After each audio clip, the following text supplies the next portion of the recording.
Hi friends, we're gonna do an activity that identifies the negative labels that we give ourselves, and we're gonna do something about those today. So I want you to stop and think about some of the bad negative labels that you either tell yourself in your head or you feel like other people think about you. So I'm gonna give you a minute to think about those. Take out a piece of paper and write them down.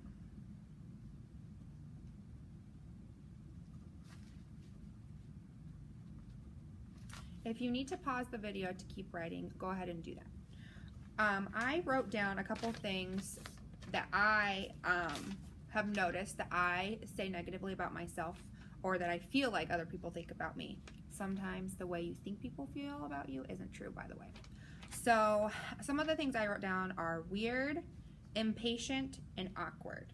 And you don't have to share these with other people if you don't want to. I'm just giving you my example so you can think of ideas on your own. So I've noticed that these are some of the things I tell myself in my head, and they're not good feeling, and they're not nice, and they're not really true. So what I'm going to do, I'm going to fold it in half, and I'm going to rip up these negative labels that I've given myself. Because our negative labels aren't really who we are.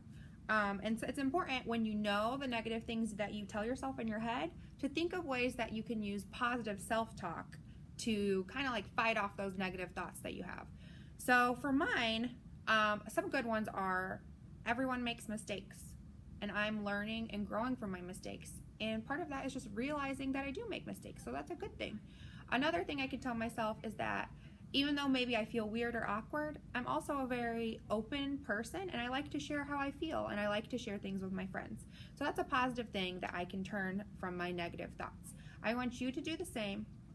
Rip up those negative labels and just start being aware that you think that about yourself. So when you have those negative thoughts, you can use your positive self-talk to make you feel better and start realizing who you really are.